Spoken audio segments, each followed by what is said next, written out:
Election bond, Akhilesh Yadav बोले election bond खरीदने वालों की सूची सार्वजनिक की जाए। सपा अध्यक्ष अखिलेश यादव ने कहा कि जनता को भी बताया जाना चाहिए कि इलेक्शन बॉन्ड किन लोगों ने खरीदे हैं। उन लोगों के नाम सार्वजनिक किए जाने चाहिए। सुप्रीम कोर्ट ने इलेक्शन बॉन्ड को लेकर स्टेट बैंक ऑफ इंडिया को फटकार लगाई है और खरीदारों की सूची मंगलवार को सौंपने का आदेश दिया है। इस पर सपा अध्यक्ष अखिलेश यादव ने जवाब दिया है कि बॉन्ड खरीदने वालों की सूची जनता को पता चल पाएगी या नहीं, ये बड़ा सवाल है। उन्होंने मजाकिया अंदाज में कहा कि हमें तो कम चंदा मिला, ज्यादा मिलना चाहिए था। उन्होंने कहा कि सर्वाधिक चंदा भाजपा को मिला और भाजपा को पता है कि किन लोगों ने बॉन्ड खरीदे, अब जनता को पता चलना चाहिए। अखिलेश यादव सोमवार को मीडिया को संबोधित कर रहे थे। सुप्रीम कोर्ट ने इलेक्शन बॉन्ड को लेकर स्टेट बैंक ऑफ इंडिया को फटकार लगाई है और खरीदारों की सूची मंगलवार को सौंपने का आदेश दिया है। इस पर सपा अध्यक्ष अखिलेश यादव ने जवाब दिया है कि बॉन्ड खरीदने वालों की सूची जनता को पता चल पाएगी या नहीं, ये बड़ा सवाल है। उन्होंने मजाकिया अंदाज में कहा कि हमें तो कम चंदा मिला, ज्यादा मिलना चाहिए था। उन्होंने कहा कि सर्वाधिक चंदा भाजपा को मिला और भाजपा को पता है कि किन लोगों ने बॉन्ड खरीदे, अब जनता को पता चलना चाहिए। अखिलेश यादव सोमवार को मीडिया को संबोधित कर रहे थे। उन्होंने कहा कि भाजपा का सबका साथ सबका विकास का नारा झूठा है। ये चुनाव लोकतंत्र और संविधान को बचाने का है। लोकसभा चुनाव में एक तरफ जनता है और दूसरी तरफ कुछ भाजपाई हैं। उन्होंने भाजपा के नारे अब की बार 400 पार पर कहा कि आप लोग ठीक तरह से सुनते नहीं हैं। वो कहते हैं कि अब की बार 400 पर हार है। जो हमारे साथी आज शामिल हुए हैं, जो समाजवादी पार्टी में शामिल हुए, सबका बहुत सर, लखनऊ ऊपरी पर भी बाइपोल हो रहा है, उसकी प्रत्याशी का ऐलान बहुत जल्दी हो जाएगा। भारतीय जनता पार्टी कर रही थी। इस देश की भोली भाली जनता को पता ही नहीं था कि वैक्सीन वालों से भी ये जनता ले लेंगे, वैक्सीन वालों से भी वसूल लेंगे पैसा। एक लौटे ही है जो जिन्होंने वैक्सीन नहीं लगाई। अब तो नहीं बोल रही भारतीय जनता पार्टी की वैक्सीन लगवाओ, इसलिए नहीं बोल रहे क्योंकि उन्हें पता है कि देश की जनता जान गई है कि वैक्सीन वालों से भी इन्होंने पैसा वसूल किया। आप तो जानते हैं वसूला गया कि नहीं वसूला गया। तो ये अकाउंट सील होना या इस तरह की घटना होना, इसलिए बहुत सावधान रहना पड़ेगा हम सबको मिलकर। विपक्ष एक तरह से इलेक्शन बॉन्ड की बात कर रहा है, लेकिन इसमें बीजेपी जो है शक्ति को लेकर के बात करके मुद्दे को घुमाया जा रहा है क्या? ये चंदा और वसूली में फर्क करना पड़ेगा। विपक्ष के लोगों को चंदा मिला है, भारतीय जनता पार्टी ने वसूली की। बराबर है, फिर बदल नहीं, उसमें क्या दिक्कत है? दिक्कत है कोई बात नहीं, जवाब कर रहे हैं।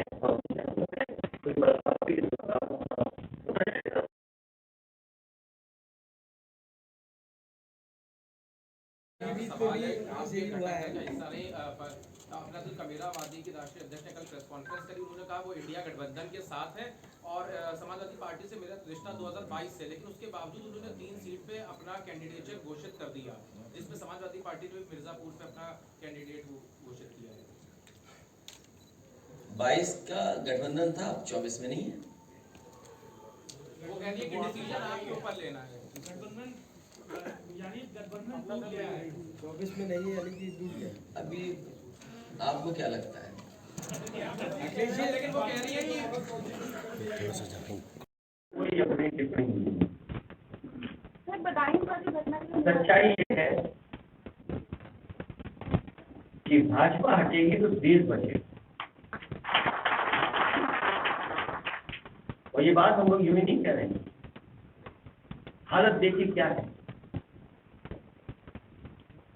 क्या स्थिति है सामने।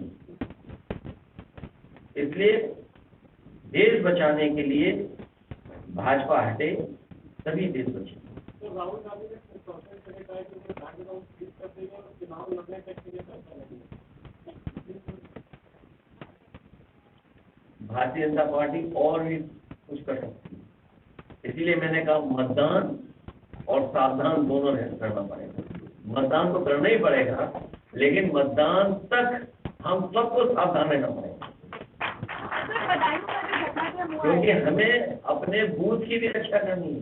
तो जितने हमारे साथी आए हैं, हम इन साथियों को इसलिए सावधान कर रहे हैं कि मतदान तो करेंगे, लेकिन सावधान भी रहें और बूथ की रक्षा करें। अगर बूथ की रक्षा नहीं की तो भारतीय जनता पार्टी का मुकाबला हम लोग नहीं कर सकते। तो ये जो अकाउंट सीज हो रहे हैं वो इसलिए सीज हो रहे हैं क्योंकि चंदा चोरी में सबसे आगे भारतीय जनता पार्टी है। चंदा भी एक अच्छा शब्द है, लेकिन वो तो वसूली है, वसूली में सबसे आगे भारतीय जनता पार्टी ने जो वसूली की है चंदा के नाम पर, वो सबने जान ली और सबने वो आखिरी दे दिया।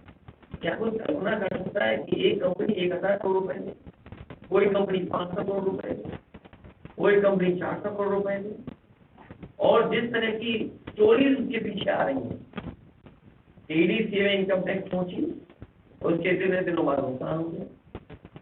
और कमाल तो तब हुआ जब के राष्ट्रीय अध्यक्ष भाई अखिलेश यादव जी, समाजवादी पार्टी के प्रदेश अध्यक्ष श्री नरेशोत्तम जी, हमारे बुजुर्ग नेता समाजवादी पार्टी के श्री, वैसे बुजुर्ग नहीं है, जवान है, आदमी जवानों से ज्यादा ताकत है, राजेंद्र चौधरी जी हमारे पुराने लोकदल के हैं।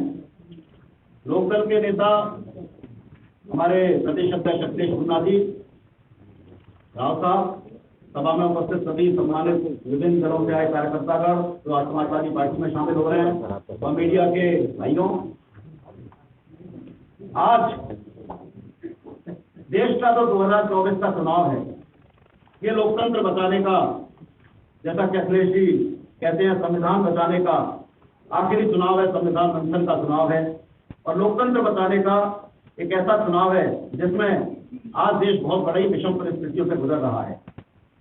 ऐसे में जब ऐसी विषम परिस्थिति हो, जब जिस तरह चुनाव आयुक्तों की नियुक्ति 140 सांसदों को बाहर बैठकर चुनाव आयोग की नियुक्ति करी गई हो, कानून बनाया गया हो और चुनाव से ठीक पहले चुनाव आयोग बनाए जा रहे हों, आज देश में जब ऐसी परिस्थितियां हों कि इंडिया गठबंधन जो बना, जो देश का एक बहुत बड़ा गठबंधन था, और जिसमें जब वो हुआ, दबाव पड़ा, तो चाहे नीतीश जी बिहार से गए, लेकिन उत्तर प्रदेश में उससे बड़ी बात हुई कि हमारे अखिलेश जी के द्वारा बनाए गए एक राष्ट्रीय लोकदल, जो एक डुप्लीकेट हम कहते हैं लोकदल पार्टी थी। लोकदल, ये जो लोकदल जिसकी हम बात कर रहे हैं वो पार्टी है जो स्वर्गीय चौधरी चरण सिंह जी ने बनाई थी वर्ष 1980 में, और जिसमें इस देश के सभी नेता, माननीय मुलायम सिंह यादव जी उत्तर प्रदेश में, हमारे पिताजी राजेंद्र सिंह जी, हरियाणा में देवीलाल जी, बिहार में कर्पूरी ठाकुर साहब जिन्हें आज भारत रत्न दिया गया, ये सभी इसी लोकदल से निकले, और पूरे के पूरे देश में किसानों की बात लोकदल करता था, माननीय मुलायम सिंह जी और अन्य सभी नेताओं के साथ मिलकर। एक जमाना था लोकदल का, लोकदल जब तक था तब तक एक बहुत बड़ी ताकत थी, लेकिन लोकदल के नाम से मिलती जुलती कल्पना राय जी बहुत एक सांसद होते थे, कांग्रेस के सांसद थे। आजमगढ़ जो अखिलेश जी का क्षेत्र रहा है, 14 में से 9 सीट वहां से लोकदल जीतता था। लोकदल से मिलती जुलती एक पार्टी बनाई, राष्ट्रीय लोकदल, उन्होंने वो झगड़ा था कल्पना राय जी का। अजीत सिंह जी जो जैन जी के पिताजी हैं, उनका चुनाव आयोग में केस चला, जब वो लोकदल के अध्यक्ष नहीं बन पाए तो लोकदल से मिलती जुलती राष्ट्रीय लोकदल उन्होंने चलाई, और राष्ट्रीय लोकदल एक तरह से 0 सीट पर पहुंच गई थी 2017 के चुनाव में, तो मोदी भाजपा में शामिल हुए। ऐसे समय में अखिलेश जी ने राष्ट्रीय लोकदल का साथ दिया, 0 सीट से लेकर 8 विधायक जिताए, एक बार में उपचुनाव में 9 विधायक जिताया, और उससे भी बड़ी बात, मात्र 8 और 9 विधायक के ऊपर जैन चौधरी साहब को राज्यसभा भेजा, और उसके बाद चुनाव से ठीक पहले वो भाजपा के छोड़ के, इंडिया गठबंधन को छोड़ के, अखिलेश जी का साथ छोड़ के भारतीय जनता पार्टी में चले गए। ऐसे समय में जब उन्होंने ये कहा कि मोदी जी में उन्हें चौधरी साहब की आइडियोलॉजी नजर आती है, तो ऐसे समय में उस समय हम लोकदल को लेकर अखिलेश जी और इंडिया गठबंधन के पास आए। हमने कहा देखिए, भले ही नकली लोकदल चला गया हो, भले ही वो लोग जो लोकदल को चौधरी साहब की आइडियोलॉजी को मोदी जी से मिला रहे हो चले गए हों, लेकिन आज इस देश बचाने की लड़ाई में लोकदल आपके साथ कंधे से कंधा मिलाकर पूरे प्रदेश में, पूरे देश में आपके साथ खड़ा है। जहां भी आप हैं, आज देश बचाने का जो चुनाव है, उस चुनाव में लोकदल चाहता है कि अखिलेश जी की आज भूमिका बहुत बड़ी है। आज 63 सीटें हैं अखिलेश जी के पास, 17 कांग्रेस के पास है, बहुत बड़ी भूमिका है। और इतिहास देखेगा, लोगों में अंडर करंट है बहुत लोगों में एक विरोध है, भले ही राम को आधार बना के भारतीय जनता पार्टी चुनाव जीतने की कोशिश कर रही हो, लेकिन ऐसा इस देश में होने वाला नहीं है। किसान तंबू बॉर्डर पर परेशान है, किसान किस तरह आंसू गैस के गोले खा रहे हैं। अगर 2024 का चुनाव कोई भाजपा जीत गई तो वो दिन भी दूर नहीं कि आंदोलन करने पर, किसानों को आंदोलन करने पर टैंकों से गुजरा जाएगा। भारतीय जनता पार्टी ये करके दिखाएगी इस देश में, अगर भारतीय जनता पार्टी कहीं गलती से चुनाव जीत गई। लेकिन हमारा पूरा विश्वास है कि आज इस देश का नौजवान बेरोजगारी से तो जूझ रहा है, किसान जो पूरे अपने एमएसपी की मांग मान रहा है, और अखिलेश जी भी कह चुके हैं, इंडिया गठबंधन भी कहता है कि एमएसपी की मांग किसान की बहुत जल्दी, जैसे ही इंडिया गठबंधन अगर सत्ता में आएगा 4 जून के बाद, एमएसपी किसान को दिया जाएगा, देश में कानून बनेगा, किसान को उसका हक मिलेगा। किसान को खैरात जो 500 रुपए महीना बांटती है भारतीय जनता पार्टी, ये खैरात नहीं चाहिए, किसान को हक चाहिए। किसान को हक दो, उसके पैरों पर खड़ा करो, उसे एमएसपी का दाम दो, किसान अपने लिए आवास भी बनवा लेगा, गैस भी खरीद लेगा, सब काम कर लेगा। किसान को हक की जरूरत है और वो हक देने का काम अखिलेश जी, लोकदल और इंडिया गठबंधन करेगा और एक एमएसपी का कानून लागू करके देश लगेगा। आज चुनाव का समय है, बहुत देश का महत्वपूर्ण चुनाव है, 63 सीटें अखिलेश जी के पास है, और अखिलेश जी की भूमिका खाली उत्तर प्रदेश में नहीं बल्कि देश में सबसे बड़ी भूमिका है, क्योंकि आज अखिलेश जी को उत्तर प्रदेश से आज हम वादा करते हैं कि अखिलेश जी, लोग तो कह रहे हैं 400 पार, 370 पार, बड़ी बड़ी बातें कर रहे हैं, बड़ी बड़ी बातें हो रही हैं। कहाँ से हो रही है? वो सब मीडिया, मोदी मीडिया तो चलाता है, वो जो मीडिया के बड़े चैनल है यार करते हैं, वो सब करते हैं। लेकिन हकीकत इस बात की है कि देश में किसान, बेरोजगार, महंगाई, भ्रष्टाचार जो सब कुछ दिखा रहा है। आज इलेक्ट्रल बॉन्ड का घोटाला तो सब लोगों ने कह दिया, किस तरह से देश का सबसे बड़ा घोटाला इलेक्ट्रल बॉन्ड जो भारतीय जनता पार्टी ने किया है, जिसका उसका चारों तरफ से दिखाई देता है। आज इस देश का सारे का सारा 20% लोग भारतीय जनता पार्टी के पास हरा खिलाफ वोट देना चाहते हैं, भाजपा की सरकार से मुक्ति चाहते हैं। ऐसे में लोकदल, किसान अखिलेश जी के नेतृत्व में इंडिया गठबंधन के प्रत्याशी जहां लड़ रहे हैं, आपको वादा करते हैं कि आप हर सीट पर, भले ही नकली लोकदल चला गया हो, चौधरी चरण सिंह की असली लोकदल, चौधरी चरण सिंह की नीति, चौधरी चरण सिंह के सिद्धांत, चौधरी चरण सिंह की पार्टी आपके साथ है, और पूरा पश्चिम नहीं, जहां जहां लोकदल का जरूरत है, लोकदल आपके साथ कंधे से कंधा मिलाकर खड़ा है। और हम उम्मीद करते हैं कि आने वाले समय में, एक जमाना था जब अखिलेश जी, नेताजी माननीय मुलायम सिंह जी और हमारे पिताजी राजेंद्र सिंह जी उत्तर प्रदेश में लोकदल के नेता होते थे। राजेंद्र चौधरी साहब जानते हैं, नरेश उत्तम जी जानते हैं कि वो जमाने में इस प्रदेश में लोकदल और बहुत बड़ी ताकत नेताजी होते थे, वो ताकत बोलेगा। और आज 2024 में ही हम आपको वादा करते हैं, लोकदल अखिलेश जी को 2027 में उत्तर प्रदेश का मुख्यमंत्री बनाकर दिखाएगा। आपको देगा, हम आपके साथ हैं। तो आज इस देश का जो लोकसभा का चुनाव है, लोकदल पूरी तरह साथ है और चाहता है कि अखिलेश जी, इस देश में जो एक देश की सरकार बननी है इंडिया गठबंधन की, उसमें सबसे महत्वपूर्ण भूमिका अखिलेश जी की होगी और कम से कम 60 लोकसभा सीट उत्तर प्रदेश जिता के देश में भेजेगा, ऐसा हमारा वादा है। और हमारा अखिलेश जी को कंधे से कंधा मिलाकर साथ है, समाजवादी पार्टी को साथ है, इंडिया गठबंधन को साथ है, हम पूरी तरह इसके साथ हैं। तो आज इस लड़ाई में हम पूरी तरह साथ हैं और उम्मीद करते हैं कि आने वाले समय में हम लोग मिलकर इस देश को, इस प्रदेश को, संविधान को, संवैधानिक संस्थाओं को बचाने की पूरी तरह कोशिश करेंगे और पुरजोर कोशिश करके इस देश को बचाएंगे, लोकतंत्र को बचाएंगे, मीडिया को बचाएंगे, आप सबको बचाएंगे। और इस देश को बचाने के लिए आज हम इस लड़ाई को लड़ रहे हैं और हम सब लोग मिलकर इस देश को बचाने का काम करेंगे। अखिलेश जी ने ऐसे समय में जो भूमिका निभाई, हम धन्यवाद देते हैं अखिलेश जी को कि उन्होंने आज जिस तरह से हम लोग साथ हुए हैं, हम धन्यवाद देते हैं अखिलेश जी को कि आने वाले समय में इस देश का पूरा इतिहास देखेगा कि उत्तर प्रदेश ने इंडिया गठबंधन को और देश की राजनीति को सबसे ज्यादा सीटें देकर इस देश में इंडिया गठबंधन की सरकार बनेगी, जिसमें सबसे महत्वपूर्ण भूमिका अखिलेश यादव जी की होगी। यही हमारा कहना है। बहुत बहुत धन्यवाद, नमस्कार, जय हिंद। राष्ट्रीय अध्यक्ष लोकदल हमारे साथी पूर्व मंत्री सुनील जी का बहुत बहुत धन्यवाद देते हैं कि उनका साथ हमें मिला, उनके समर्थक सहयोगी इस लोकतंत्र को बचाने की जो लड़ाई है उसमें हमारे वादियों का पूरा साथ देंगे, गठबंधन का साथ देंगे, इंडिया गठबंधन का साथ देंगे। इसके लिए मैं सुनील सिंह जी का और उनके सभी सहयोगी समर्थकों का बहुत बहुत धन्यवाद और आभार देता हूं। साथ ही साथ बड़ी संख्या में समाजवादी पार्टी में जो शामिल हो रहे लोग दूर दूर से चल कर के आए हैं। हालांकि कन्नौज के सब लोग हैं, लेकिन इनका संपर्क और जिलों में भी है आसपास, हरदोई हो, मैनपुरी हो, औरैया हो, उन्नाव हो और आसपास के सभी जिलों में फरक्काबाद, एटा से लेकर के सब जगह ये लोग सहयोग करेंगे। एक एक साथी जो आज समाजवादी पार्टी में शामिल हो रहा है, मैं उन सब का स्वागत करता हूँ, धन्यवाद देता हूँ और बधाई देता हूँ कि मैं उम्मीद करता हूँ कि आने वाले समय में मतदान के साथ साथ सावधान रहने का भी काम करेंगे। मतदान तो करेंगे ही करेंगे, लेकिन सावधान भी रहेंगे। भारतीय जनता पार्टी हारेगी तो लोकतंत्र बचेगी। भारतीय जनता पार्टी हारेगी तो बाबा साहब भीमराव अम्बेडकर जी का दिया हुआ संविधान बचेगा। भारतीय जनता पार्टी हारेगी तो नौकरी मिलेगी। भारतीय जनता पार्टी हारेगी तो हमारे किसानों का सम्मान होगा, किसानों को एमएसपी मिलने का काम होगा। इसलिए मैं इस मौके पर, जब देश की निगाहें उत्तर प्रदेश में है, उस समय लोकदल हमारा सहयोग कर रहा है, इससे अच्छा काम और कोई नहीं हो सकता है। मैं लोकदल का एक बार फिर धन्यवाद देता हूँ, बधाई देता हूँ। यहाँ जितने साथी बैठे हैं, बहुत पुराना संपर्क रहा है। सुनील सिंह जी के पिताजी से भी बहुत गहरे संबंध नेताजी के रहे।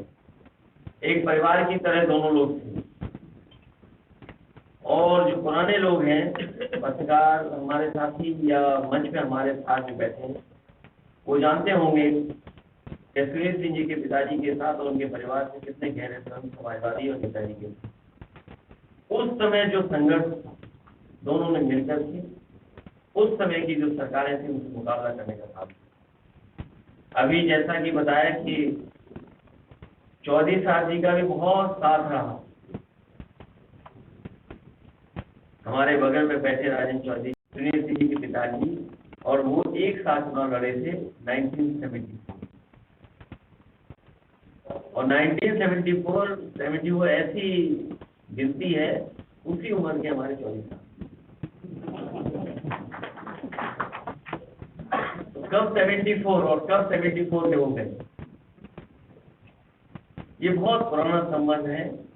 क्योंकि देश में किसानों को हक दिलाने के लिए चौधरी चरण सिंह जी से बड़ा नेता कोई नहीं। अगर कोई सबसे पहले किसान और गरीब और मजदूर और गांव में रहने वालों की आवाज उठाने का काम किया, उनके हक और सम्मान के लिए संघर्ष करने का काम किया, तो वो चौधरी चरण सिंह। उन्हीं के रास्ते पे चलने का काम, उन्हीं के बताए हुए रास्ते पे चलने का काम हम सब लोग मिलकर के करेंगे। हमें उम्मीद है कि आने वाले समय में भारतीय जनता पार्टी का उत्तर प्रदेश में सफाया होगा। देखिए, जो ये लड़ाई है 2024 का लोकसभा का चुनाव, इसमें जब नकली राष्ट्रीय लोकदल चला गया, इतने अखिलेश जी ने पूरी मदद करी और इंडिया गठबंधन को छोड़कर चला गया और चौधरी साहब की आइडियोलॉजी की झूठी बातें करने लगा कि मोदी जी में दिखाई देती है, तो ऐसे समय में लोकदल ने इंडिया गठबंधन और अखिलेश जी को साथ दिया और कहा चौधरी चरण सिंह जी की असली लोकदल जो पार्टी थी, जिसमें नेताजी भी रहे, देवीलाल जी भी रहे, कर्पूरी ठाकुर साहब रहे और पूरे देश के नेता रहे, आज वो लोकदल समाजवादी पार्टी के साथ मिलकर, कांग्रेस के साथ मिलकर इंडिया गठबंधन को उत्तर प्रदेश में, और चाहते हैं कि समाजवादी पार्टी जो 63 सीटें मिली हैं, सबसे बड़ा दायित्व है। और ऐसे में अखिलेश जी की भूमिका प्रदेश में नहीं, पूरे देश में सबसे ज़्यादा है। जो मुंबई में भी अभी इंडिया गठबंधन की बैठक हुई, उसमें अखिलेश जी नहीं जा पाए व्यस्तता के कारण, लेकिन पूरे के पूरी वहाँ कमी महसूस हुई कि अखिलेश जी थे और पूरे हिंदुस्तान को, आज पूरे भारत को चुनाव में अखिलेश जी की भूमिका सबसे महत्वपूर्ण है। तो ऐसे समय में लोकदल पूरी तरह कंधे से कंधा मिलाकर समाजवादी पार्टी और इंडिया गठबंधन के साथ है। सीटों को लेकर भी बात हुई है क्या? अभी बात चल रही है, बात तो होती है, बात राजनीति में आते हैं, लेकिन ये फैसला अखिलेश जी का रोल इस समय उत्तर प्रदेश में सबसे बड़ा है। 63 सीटें हैं, उनको फैसला करना है और कांग्रेस भी है साथ में। तो आज हम पूरी तरह से आज देश बचाने को, लोकतंत्र बचाने को, संवैधानिक संस्था और सबसे बड़ा मीडिया भी बचाने को, आज यूट्यूबर्स पर जिस तरह लगाम लगाने को ब्रॉडकास्टिंग बिल लाया गया है, किसानों पर जिस तरह अत्याचार हो रहा है, तो आज देश बचाने की लड़ाई है, लोकतंत्र बचाने की लड़ाई है, संवैधानिक संस्थाएं बचाने की लड़ाई है। ऐसी लड़ाई में लोकदल पूरी तरह से इंडिया गठबंधन के और समाजवादी पार्टी के साथ है, कंधे से कंधा मिला के खड़ा है। और लोग कुछ भी नारा दें 370 और 400 की बात, इस बार उत्तर प्रदेश में कम से कम 60 सीटें इंडिया गठबंधन जीत के उत्तर प्रदेश में जाएगा। और ऐसे ही हम इंतजाम कर रहे हैं कि भारतीय जनता पार्टी जो 2 सीटों की पार्टी होती थी, धीरे धीरे वहीं पहुंचेगी देश में। बस एक बात है कि वीवीपैट की कई पर्चियां गिनने की बात जो इंडिया गठबंधन ने भी कही, वीवीपैट की पर्चियां गिनी जाए तो शायद निष्पक्ष चुनाव होगा, वरना ईवीएम से उम्मीद जनता को और लोग विपक्ष को थोड़ी कम है, क्योंकि ईवीएम मैनिपुलेट हो रही है। तो आज देश का चुनाव बेईमानी से भली भारतीय जनता पार्टी जीत ले, लेकिन उससे वीवीपैट की पर्चियों से अगर चुनाव गिना जाएगा तो भारतीय जनता पार्टी 100 सीटों के अंदर आ जाएगी। ऐसा आज हमारा पूरा देश को बात है। समाजवादी पार्टी का साथ छोड़कर राष्ट्रीय लोकदल गया, लेकिन लोकदल ने आज समर्थन दे दिया। क्या उस पर हावी हो पाएगा, भारी पड़ेगा लोकदल? देखिए, समाजवादी लोकदल राष्ट्रीय पार्टी रही है, देश की पार्टी रही है। देवीलाल जी से लेकर कर्पूरी ठाकुर पूरे देश के नेता इस पार्टी में रहे हैं, मुलायम सिंह जी रहे हैं, हमारे पिताजी रहे राजेंद्र सिंह जी, पूरे देश का दल है, ये राष्ट्रीय दल रहा है। और निश्चित रूप से इसके राष्ट्रीय लोकदल तो 2-4 सीटों की पार्टी थी और वो सिर्फ सौदेबाजी करता था, जिस तरह से वो करता था, और आज वो चला गया, कोई फर्क नहीं पड़ता। क्योंकि आज कोई भी कार्यकर्ता राष्ट्रीय लोकदल का वहां नहीं जा सकता, क्योंकि वो विपक्ष में रहता था। वो एक सत्ता के विरोधी थे, जो किसान आंदोलन के लोग थे, सत्ता के विरोधी लोग थे। आज बीजेपी को जैन से कोई फायदा होने वाला नहीं है। जैन जी को कुछ फायदा होगा वो एक अलग बात है, लेकिन बीजेपी को कोई वोट बैंक नहीं जाएगा। जो विपक्ष का वोट है आज पूरी तरह समाजवादी पार्टी और लोकदल के साथ और इंडिया गठबंधन के साथ खड़ा है, और बहुत बड़ी क्रांति आएगी इस चुनाव में, आप देखेंगे।